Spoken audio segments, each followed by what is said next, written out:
The Chewy Gamebook is a notebook based on the AMD Ryzen 9995HX. It comes equipped with Wi-Fi, 6E and Bluetooth. Chewy is generally known for affordable notebooks and gadgets. The Gamebook takes a different direction. Some users are skeptical about whether the concept will really work. That's exactly what I set out to test. The Gamebook weighs 2.3 kilograms. A 250-watt power adapter is included with the Gamebook.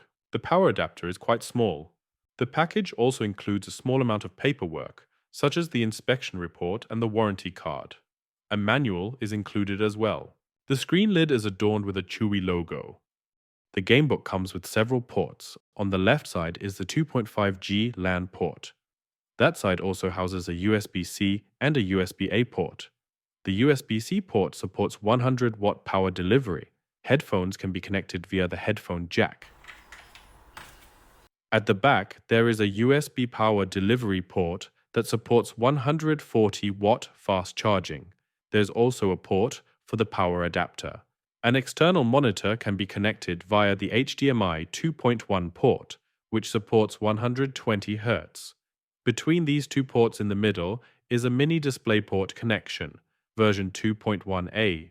On the right side, there are two more USB-A ports and a Kensington key lock.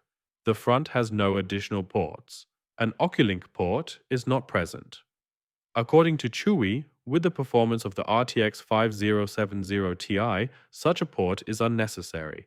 Chewy manages to strike a balance between a gaming notebook and an elegant work device. When placed next to the 16-inch Redmi Book, the designs do not differ significantly. Despite the 5070 Ti, the design doesn't scream Alienware gaming beast. Of course, there are certain characteristics that speak for a gaming notebook, like the protruding back edge. Beyond that, the Gamebook is a bit taller and offers more ports. All in all, though, it wouldn't really stand out in a university library.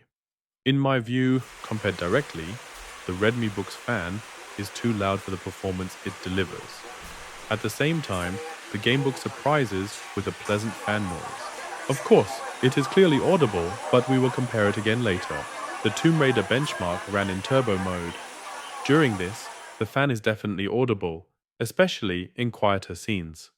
Once more is happening in the game, such as during shooting, the fan fades more into the background. However, it never disappears completely. For that, you would need headphones. Chewy installs a 16-inch WQXGA IPS display in the Gamebook. The display can be surprising in the test. Although it's not an OLED, the colors are very vivid. The matte display is always a plus, but the panel used here definitely deserves praise. Later in this video, I'll be sitting on the balcony playing for an extended period. Of course, in those scenes, I'm not sitting with the display facing the sun. That wouldn't be very practical. Still, there are plenty of light sources, including some that reflect light onto the display. I was genuinely impressed by how well the display performed outdoors, and overall as well. This is also clearly visible in the following clip. Here, the vivid colors of the logo contrast sharply with the otherwise black display. One could argue that an OLED display would have delivered even deeper blacks in this moment, but overall I'm very satisfied. The refresh rate is 300 Hz. The display has a resolution of 2560 by 1600 pixels. The manufacturer specifies a maximum brightness of 500 nits. Above the screen sits a 2-megapixel front camera. This can be manually switched to privacy mode, ensuring that no recordings are made if you don't want them. There is an advantage to not covering the camera. It supports Windows Hello. This allows you to quickly log into Windows 11 Pro. Logging in with Windows Hello works well. The camera usually recognizes me immediately, and since then, I've never had to enter my PIN. Windows Hello is set up during the Windows installation. The camera briefly scans you. You can see the progress by the box around your face, which gradually turns blue.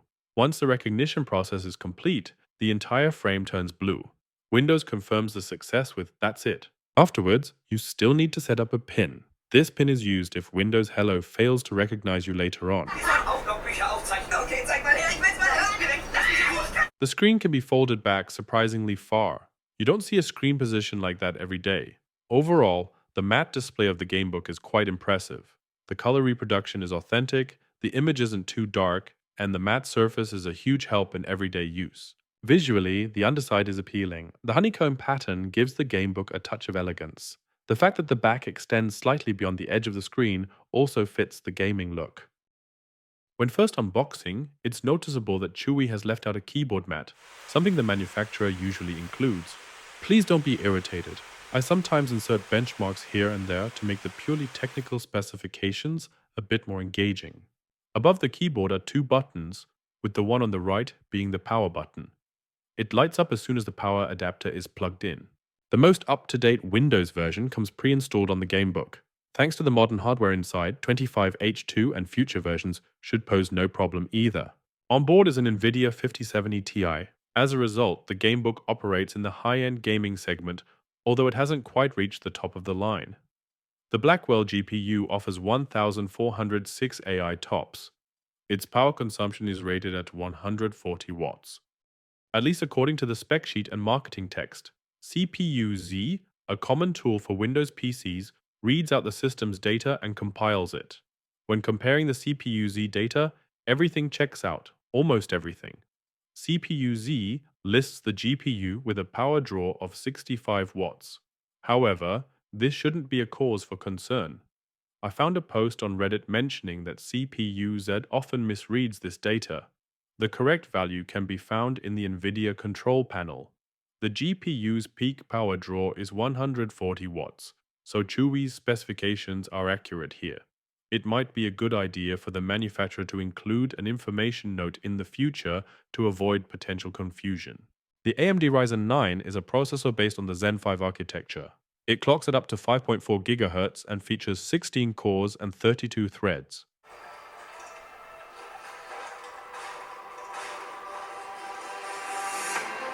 The L3 cache is 64 megabytes. The processor's maximum power consumption is 55 watts, roughly as much as some entire mini PCs consume. The powerful combination of CPU and GPU naturally needs to be cooled. For this, 2 fans and 3 heat pipes are used. In its promotional material, the manufacturer refers to it as an advanced cooling system. Cool air is drawn in from the underside, while hot air is expelled from the back. To ensure the gamebook gets enough airflow, the rear of the device is slightly elevated compared to the front. Out of the box, the gamebook comes with 32 GB of DDR5 RAM and a 1TB SSD. It uses dual-channel DDR5 RAM running at 5600 MHz. The RAM can be upgraded to up to 64 GB. Chewy installs a 1TB PCIe 4.0 SSD. According to the manufacturer, a second 1TB SSD can be added. For this, an additional M.2 PCIe slot is available, which already supports PCIe Gen 5 M.22280.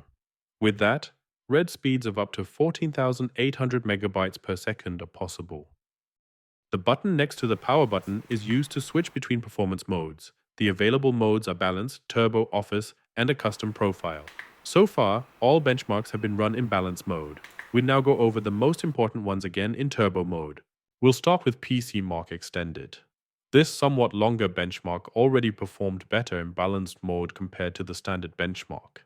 In Turbo mode, the benchmark scores 11,924 points, an improvement of about 300 points.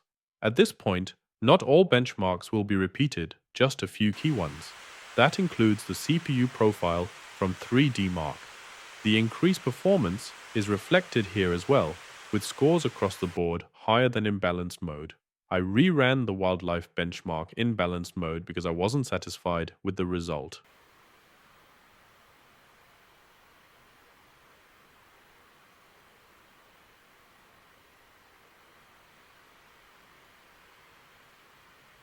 Unfortunately, the performance mode actually worsened the score further, rounding it down to 10,000 points. If anyone knows why this benchmark performed so poorly, feel free to let me know in the comments.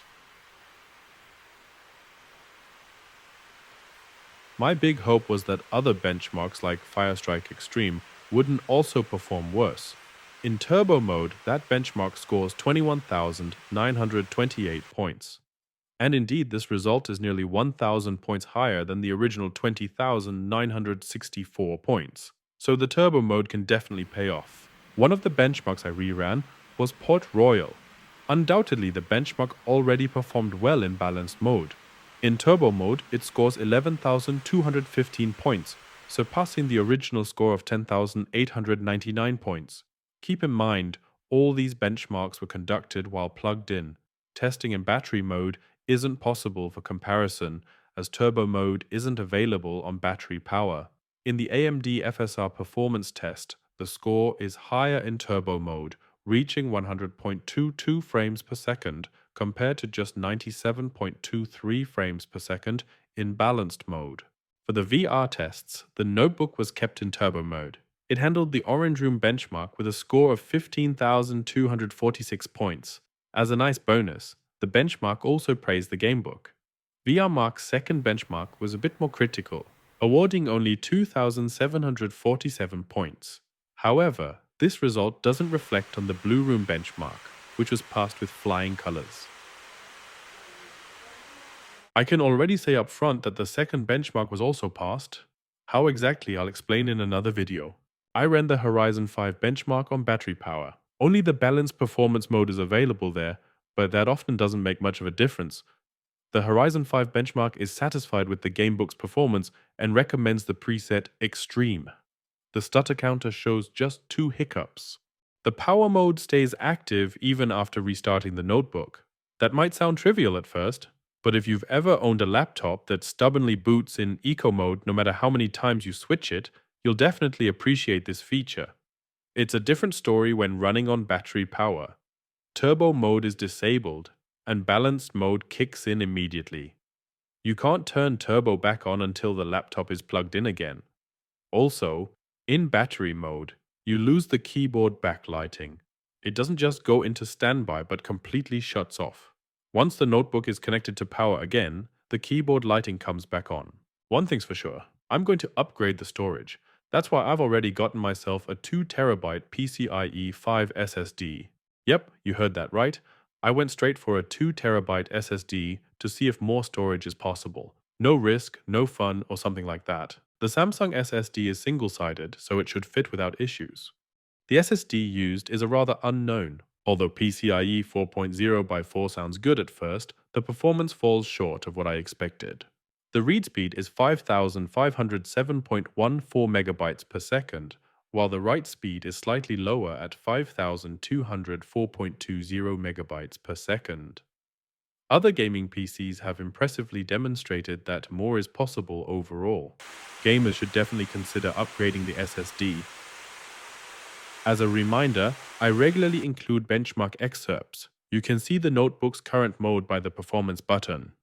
Chewy equips the gamebook with 2 2-watt speakers. You can definitely hear that power, if you like to call it that. They're sufficient for dialogue-heavy series, but for epic movie nights, the notebook won't quite cut it. Clearly, the manufacturer had to make some compromises, and many gamers will use a headset and/or soundbar anyway. Still, a bit more sound power would have been a welcome upgrade for everyday use. Sometimes you just want to chill on the couch or balcony and let the tires squeal loud and clear without any headset or soundbar. The 2 2-watt speakers are enough to hear the tires squeal, but not with real power. My old Dell 9400 had a small subwoofer built in. I wish this gamebook had one too. The gamebook comes with a full-sized keyboard in a QWER-TY layout.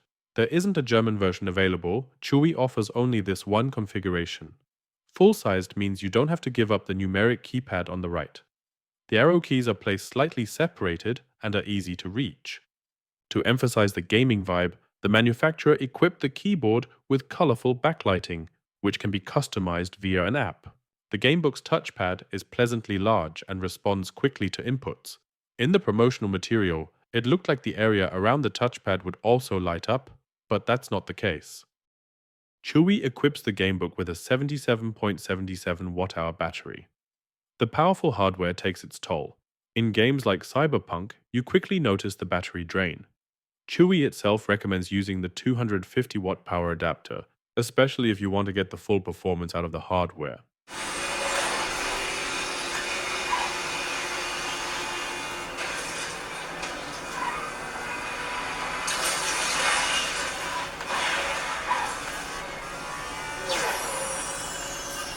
Even though the Chewy Gamebook is still relatively new, you can access the support and download page using the serial number.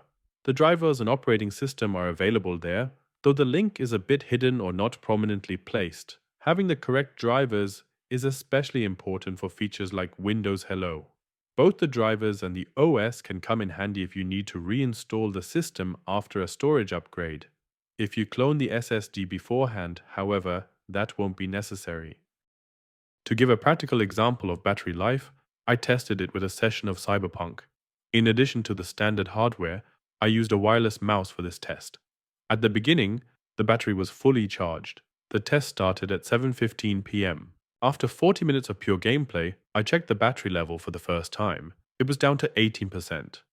The low battery was also indicated by the orange blinking LED. Windows estimated that, at the current power usage, those 18% would last another 15 minutes. 7 minutes later, the battery was at 9%, with 7 minutes remaining. But the fun only lasted another 45 seconds. Then the notebook entered sleep mode. The interior of the gamebook is tidy and well thought out. Components like the SSD are additionally covered and equipped with thermal pads. As mentioned earlier, a second SSD can be installed alongside the system SSD. The main SSD can also be removed and replaced with a PCIe 5.0 SSD. However, you shouldn't install a PCIe 5 SSD in the additional slot that's empty by default, as it only supports PCIe 4.0. That would be a classic case of casting pearls before swine. So always install the PCIe 5.0 SSD in the main SSD slot. The BIOS of the gamebook looks very modern. Once again, the serial number is displayed here, along with much more information. If you upgrade the RAM, you can already check in the BIOS whether the upgrade was successful. The Advanced menu offers a variety of settings, including the option to change the power mode. When this is done, the performance button immediately changes color. In the boot section, you can set the boot order if needed. Overall, there are plenty more options to explore, but I'd rather not mess with anything unnecessarily. Chewy uses a MediaTek Wi-Fi module in the gamebook. I'm very satisfied with the Wi-Fi speed. There were no connection drops or unusual buffering times during use. Earlier, I promised to show that the gamebook's fan is quite pleasant compared to other devices. For comparison, I'm using the Geekom Mega Mini G1, which also features notebook-class hardware. So let's listen to the gamebook under full load.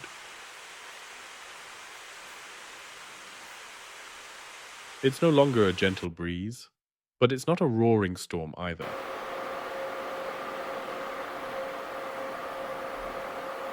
Under full load, the Mega Mini G1's fan is definitely louder and more noticeable. Don't get me wrong, I really like the Mega Mini G1 itself, but the fan noise? Not so much. It's a bit more distracting compared to the gamebook's more balanced cooling sound.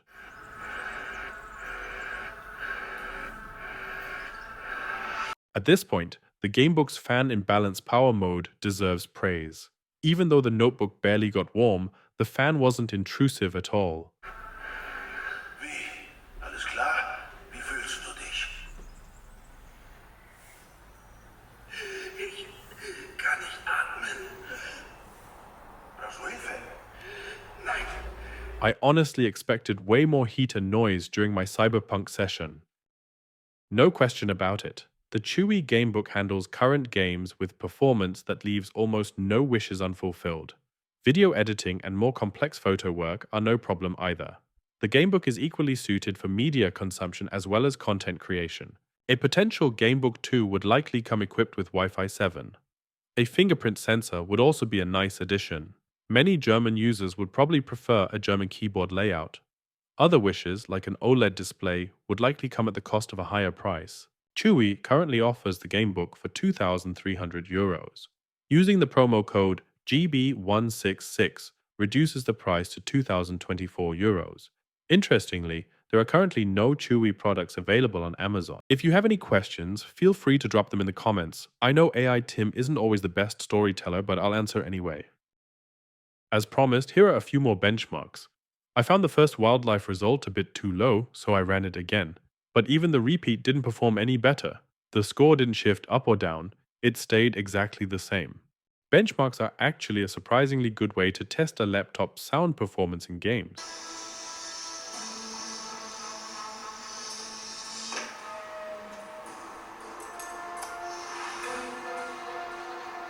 You can also clearly hear the fan noise during these tests.